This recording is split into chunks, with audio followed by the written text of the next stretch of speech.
I thought she loved me, until I heard her say, "He's not my type, but he's rich." She had no idea I was listening, and no idea what I'd do next. I gave her a prenup so brutal, she nearly cried at the table. And just when I thought it was over, she came back, pregnant. This is how I turned her gold digger game into the ultimate checkmate. Hey Reddit, grab your popcorn. This one's got love, lies, money, and a twist that still makes me laugh when I think about it. I, 32M, was engaged to a woman, 29F, I thought was the love of my life. Let's call her Emily. Smart, beautiful, funny in a makes fun of me, but in a cute way kind of vibe. We met at a coffee shop 2 years ago, classic rom-com stuff. She spilled her drink on my laptop. I was annoyed. She bought me a cookie to apologize. Next thing you know, we're talking every day, and a year later, I proposed. Here's the kicker. I never told her how much money I actually have. I run a software company that went from 2 guys in a basement to a multi-million-dollar beast. I don't flash it. No lumbo, no designer flex. I wear Target hoodies and still eat instant ramen like a degenerate. I like that she loved me for me, or so I thought. Anyway, fast forward to a couple months ago. We're in the thick of wedding planning. Stress is high. Money's flying out the window for venues, dresses, catering, whatever. I'm footing the bill for most of it, and she keeps saying stuff like, "You're so generous," or, "I'm glad I don't have to worry about this stuff anymore." Looking back now, the red flags were there. But love makes you blind. And dumb. Mostly dumb. The night it all changed. I came home from work early, like 9 p.m. instead of my usual 11. I walk in and hear her laughing in the living room. She's on a video call with her 2 best friends. I stop in the hallway when I hear my name. I swear, I wasn't trying to eavesdrop. I was about to walk in when I heard one of her friends say, "You really hit the jackpot with Jake, huh?" Emily laughed. Like, that kind of laugh that's just a little too smug. "Girl, I know. He's not exactly my type. But come on, he's loaded. I'll never have to work again." Then she said, "I just have to lock this in. After the wedding, it's mine. No prenup, no escape clause. I'm set." There was more. Stuff about how she'd upgrade in a few years once she's done playing house. How she was doing me a favor because I wasn't exactly a 10. I stood there frozen like a damn NPC in shock. She had no clue I was home. I backed out of the hallway like a cartoon villain, went straight to my home office, and sat there in silence for maybe 30 minutes, just staring at my screen. I wish I could say I confronted her right then, or screamed, or did something bold, but I didn't, because right in that moment, something snapped in me, and that's when the plan started to form. So there I was, sitting in my office, still hearing her laughter echoing in my skull like it was on repeat. She had no idea I was home. She had no idea what she'd just done. I didn't sleep that night. I laid next to her in bed while she cuddled up like nothing happened.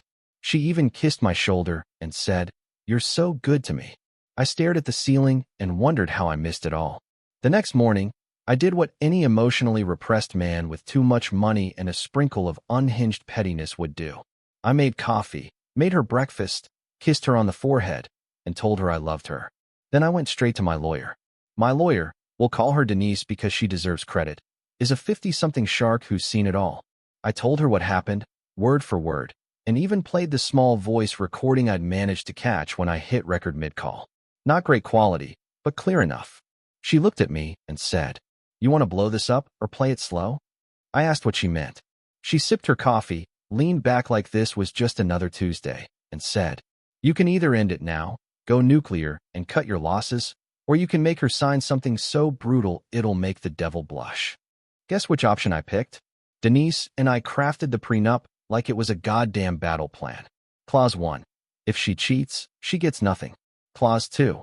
If she initiates the divorce within 5 years, she gets nothing. Clause 3. If it's proven she married me under false pretenses, like, say, for money, she gets absolutely nothing. Clause 4. Any property, savings, business assets, or investments made before or during the marriage remain 100% mine. Clause 5. If we make it 10 years and she hasn't tried to screw me over, then she gets a very generous payout plus property split. And the best part?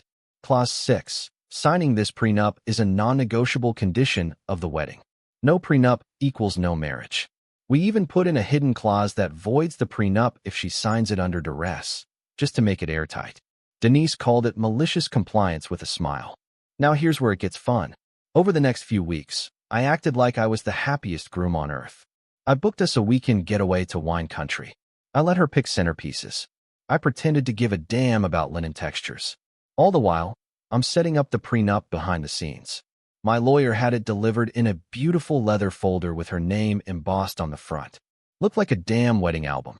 When I finally gave it to her, I framed it as this sweet, romantic gesture. Hey babe, I've been thinking a lot about how to protect us both, you know? I just want us to be safe and smart. She blinked. A prenup? I nodded like an idiot in love. It's just paperwork. Everyone does it. She hesitated. I thought you trusted me. Here it came. The guilt trip. I kissed her forehead. Of course I do. Which is why this won't bother you at all. That line shut her up. Temporarily.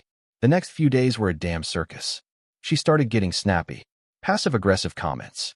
I guess I'll start looking for jobs since you don't think I'm worth supporting. She stayed up late texting her friends, whispering in the other room.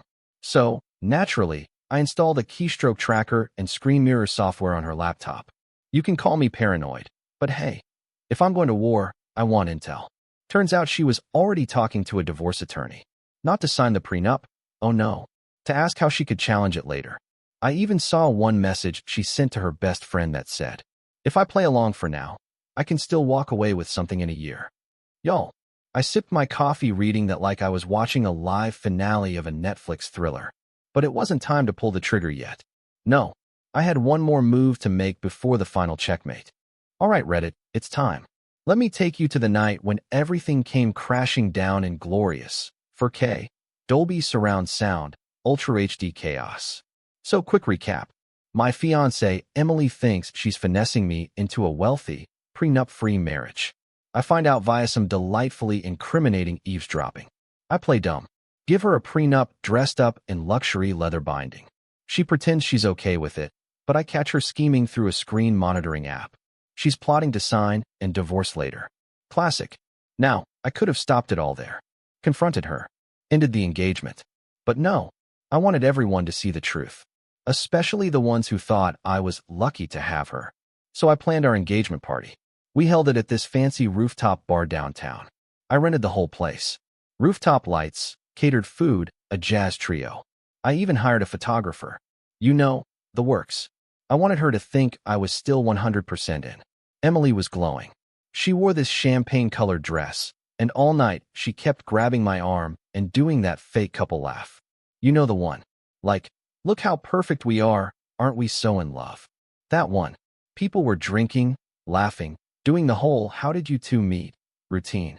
I smiled, nodded, kissed her forehead like a Disney prince. She had no idea I had a laptop in the back connected to the big screen projector. Right before the party, I had one of my tech buddies set it up to switch from the engagement slideshow to something else. A very different kind of slideshow. I called it Reasons I Can't Wait to Marry Emily. Oh, and yes, I tested the audio. I'm not a rookie. So near the end of the night, the jazz trio finishes their set, and I get up to make a little speech. People quiet down. Glasses clink. I go. I just want to thank everyone for coming tonight. Emily and I are so lucky to be surrounded by love. I made a little video to show some memories from our relationship and what makes me so excited to marry this amazing woman. She's smiling like she just won Miss America, holding my hand. The projector kicks on. The first 30 seconds? Cute stuff. Pics from our first trip. That stupid selfie we took in the rain. Her feeding me gelato. Then boom. Cut to grainy audio clip. Her voice. The one I recorded weeks ago. He's not my type, but I'll never have to work again. I just have to lock this in. No prenup, no escape clause. I'm set.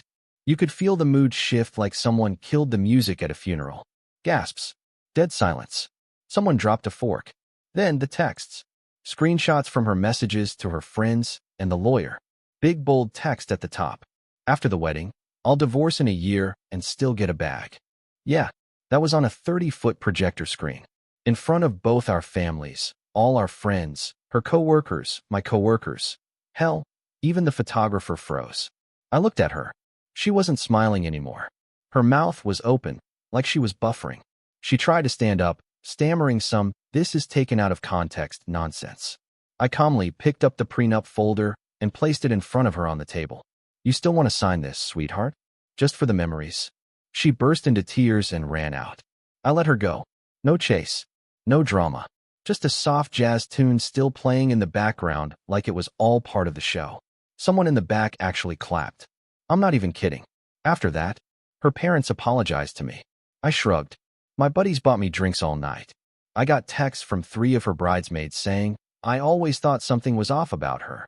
I stayed till the bar closed, tipped the staff extra, and slept like a baby for the first time in weeks. But it's not over just yet.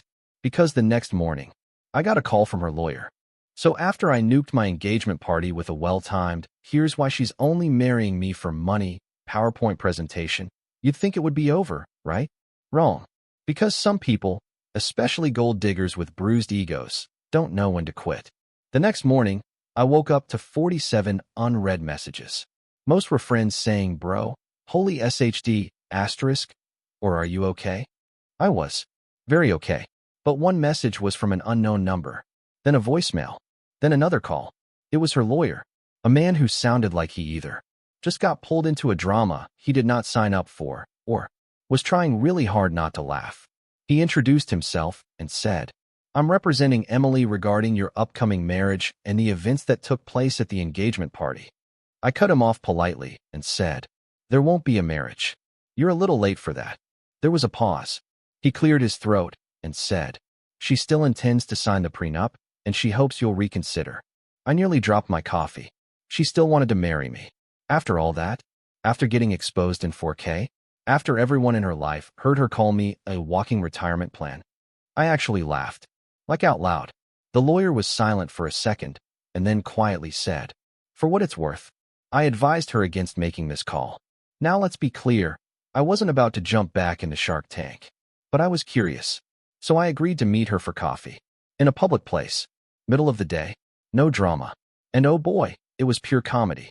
She showed up in this oversized hoodie, no makeup, eyes puffy, like she was going for the please feel sorry for me aesthetic.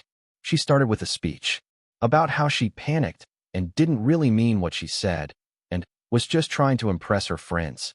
Apparently, she's never felt love like this before, and the idea of losing me scared her into saying stupid things. Classic damage control. I let her talk. Didn't interrupt once. Then she reached into her bag and pulled out the prenup folder. Said she'd sign it right now. No changes. No arguments. I sipped my coffee, looked her dead in the eyes, and asked, do you even remember what Clause 3 says? She blinked. The cheating one. I shook my head. That's Clause 1. Clause 3 is the one that voids the whole thing if it turns out you married me under false pretenses. And then I leaned in and said, you should have read it more carefully before you told your friend you were going to play along for now. Her face. Priceless. I stood up, dropped $10 on the table, and told her she should be glad I didn't sue for fraud. She tried to say something, but I was already walking out. Fallout. She moved back in with her parents. Her friends mostly bailed. Turns out when your social circle is built on flexing and lies, it crumbles fast. I got texts. Long ones. The please forgive me kind. I ignored them all. Her mom emailed me to apologize and thank me for showing them who she really was. As for me, I took a week off, flew to Iceland, soaked in a geothermal spa, and promised myself 2 things. Never ignore red flags again. Next time I propose to someone, they better love me and my ramen habits. But wait, you thought that was the end? You'd be wrong. Because 3 months later, she popped up on social media, engaged again. To some older dude. Realtor. Real flashy. And guess who messaged me asking for advice on prenups? Yup. Him. Strap in. If you thought the engagement party ambush was the peak of this saga, nope. Not even close. The universe had one more encore planned, and I didn't even have to lift a finger. So it's been, what, 3 months since I noped out of the wedding that almost was. I'm healing. Thriving. Gym, spa, a little soul-searching. Okay, mostly margaritas and PlayStation. Life is good. Then one night, I'm scrolling Instagram, and bam, there she is. Emily. In a beach photo, holding a new guy's hand. Flashy ring. Caption says, sometimes the real thing comes after the storm. #engaged #blessed. You've got to be kidding me. This guy is clearly older. Slick back hair. Shiny watch. One of those real estate, alpha male hustle king types. You know the vibe. Quotes from Gary V. drinks protein out of wine glasses, probably says things like grind set unironically. And just like before, the comments are full of heart emojis and so happy for you, babe.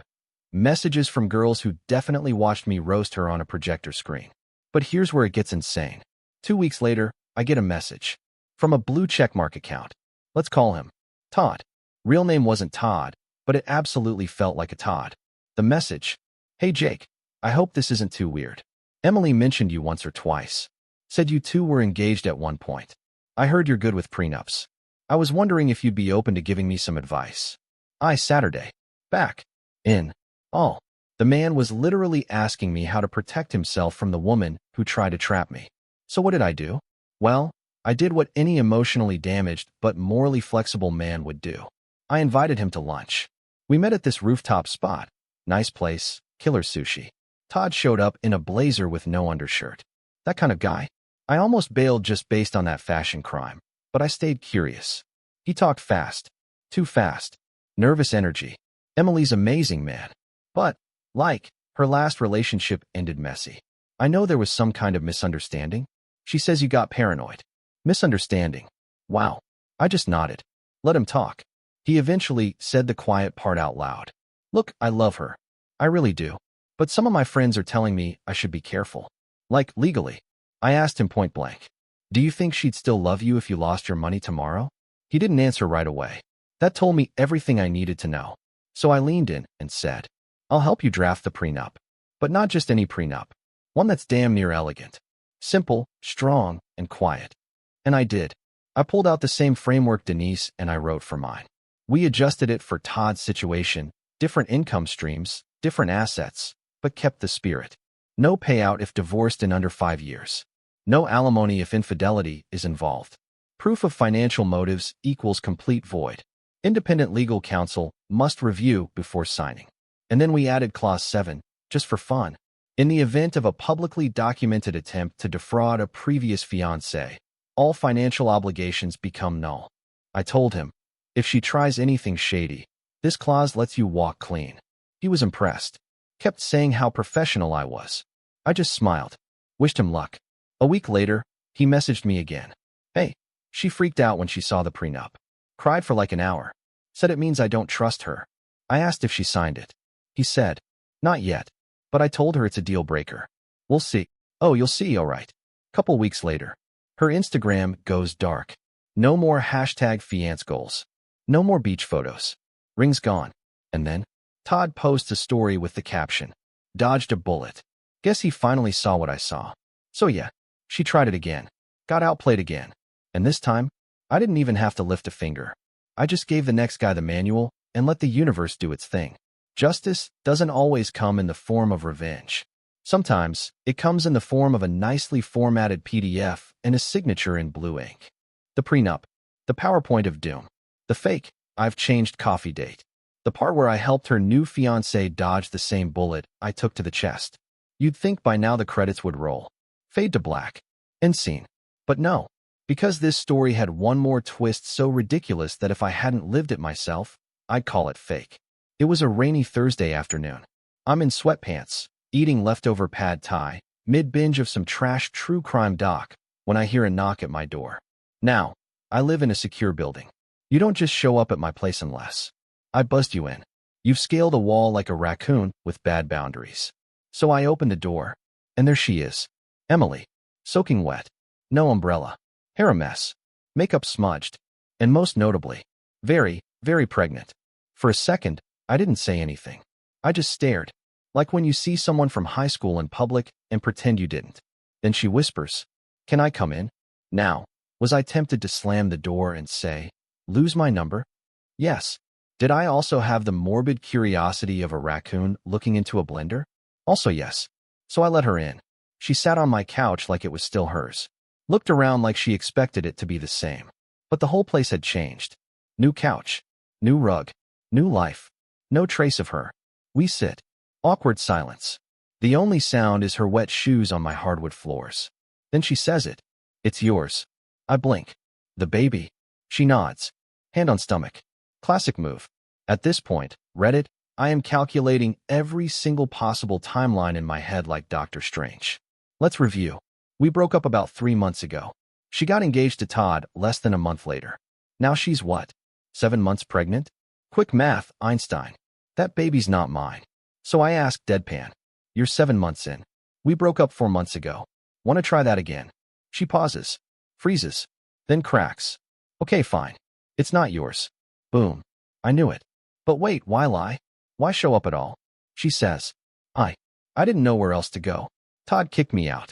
He's convinced I tried to trap him. He showed me the prenup. Said you helped him write it. I just raised my eyebrows and sipped my drink. No confirmation. No denial. I don't have anywhere to stay. I thought maybe you could help. Just until the baby comes. I'm really trying to turn my life around. The audacity. The Netflix tear delusion. I leaned back, took a long breath, and then said, calmly, you came here pregnant with someone else's baby after trying to scam me, and want me to let you crash at my place because your new victim grew a brain? She started crying, the real ugly kind, saying she was scared, alone, broke. I almost felt something. Almost. But then I remembered. The rooftop party. Her saying I wasn't her type. The plan to leave after a year. That smug grin when she thought she had it all locked in. So I said, I'm not your plan B. And I'm sure as hell not your plan M, for money. I gave her a blanket, called her a cab, and told her to contact her family or maybe someone from church. But not me. She left. And that was the last time I ever saw her in person. A couple weeks later, I got a message from a mutual acquaintance. Emily moved back to her hometown, staying with a cousin. Had the baby. No idea who the real father is. She's trying to be a mom influencer now. Posts filtered selfies with captions like, new beginnings. Wild, right? So what did I learn from all this? Trust your gut. If someone's love feels a little too calculated, it probably is. Prenups aren't unromantic. They're insurance for your future peace. And if someone ever tells their friends, he's not my type, but he's loaded, record that sh*T. You'll need it for the projector later. Thanks for sticking with me through this whole thing. And to Emily, if you're somehow reading this, you could have just said you liked ramen. Would have saved us both a lot of trouble.